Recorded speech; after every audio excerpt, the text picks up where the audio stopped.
Let's dive straight into the first slide then. We've got a picture of a brain, a picture of a chimp, and lots of arrows that are confusing. And that's possibly how you feel when you're anxious, not sure what's going on, brain overloaded, thoughts all over the place. Let's break this down. Let's simplify the brain into a series of building blocks, and we'll explain the functions of them as we go. At its basic level, the brain controls essential functions. This is done by the brain stem, which is the bottom part of your brain, just above the spinal cord. This controls things like your heartbeat, your breathing, all of those things that keep you alive without really having to think about it. On top of that, we've got some other areas that have fancy names, but we're just going to label them simply. We've got an area for memory and emotion, and we've got an area for thinking and problem solving. Which one of those do you think is most useful for learning to drive? As you can see, there's some arrows on there that show that information can be shared between the memory and emotion side and the thinking and problem solving side. And if you pause for a moment just to think about why that's relevant, let's say you're approaching a roundabout. You need to remember how roundabouts work, but you also need to problem solve the fact that there's a big lorry coming up behind you. So in answer to the question, which area is more important, I'd say both. Where else does information come from? It comes from our senses. Sight, hearing, taste, smell, those sort of things. But before they actually reach the thinking part of our brain, they go through a filter. The technical name for this filter is the thalamus, but we're going to call it the chimpanzee, or the chimp for short. The sensory filter decides what to do with information that comes through your eyes, through your fingers, through your taste buds. It decides what to do with information that comes from your balance systems, your hearing and your smell. And it decides whether to send it to the thinking and problem solving area or to the memory and emotion area.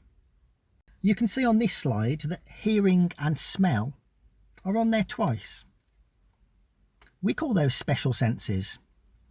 Hearing and smell almost have direct access to the memory and emotion part of your brain without needing to be filtered. I can give you an example of that from my previous work. I used to work in the body shop selling bubble bath and that sort of thing. And if I smell dewberry, it instantly takes me back to working in the body shop. It's a very powerful emotion. Also hearing. There was a piece of music that used to get played quite often when I worked in the body shop. And if I hear that piece of music, it instantly takes me back to the same place. So what's this got to do with the chimpanzee? Well, Dr. Steve Peters uses the chimp to represent the thalamus, the sensory filter part of the brain. The chimp is a bit naughty. He doesn't like thinking about things. And when information comes in, it's likely that the chimp will grab hold of that information and straight away try and shove it into the emotion part of your brain. And that can have very devastating consequences. Let's say you've had a bad experience in your driving before. The chimp is going to take information from outside. Maybe it's a roundabout sign, or maybe it's the image of the roundabout itself looming up 100 yards ahead. And the chimp will grab that and it will send it to the memory and emotion part of your brain. And that's likely to elicit fear rather than a rational response from you. The problem with this is that you're no longer problem solving and thinking. Your brain is totally taken up with fear and other emotions.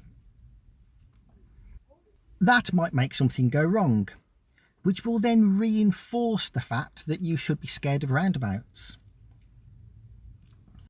So in brief, how do we solve this? Well, we can't take the chimp away. He's a fundamental part of your brain. And he does serve a useful purpose because fear can keep you alive. But we can distract the chimp. We can give the chimp something else to do, so that when information comes in that the chimp would normally try and grab hold of, we can make the chimp do something else. That way, the information coming in through your senses gets channeled to your thinking part of the brain and problem-solving part of the brain.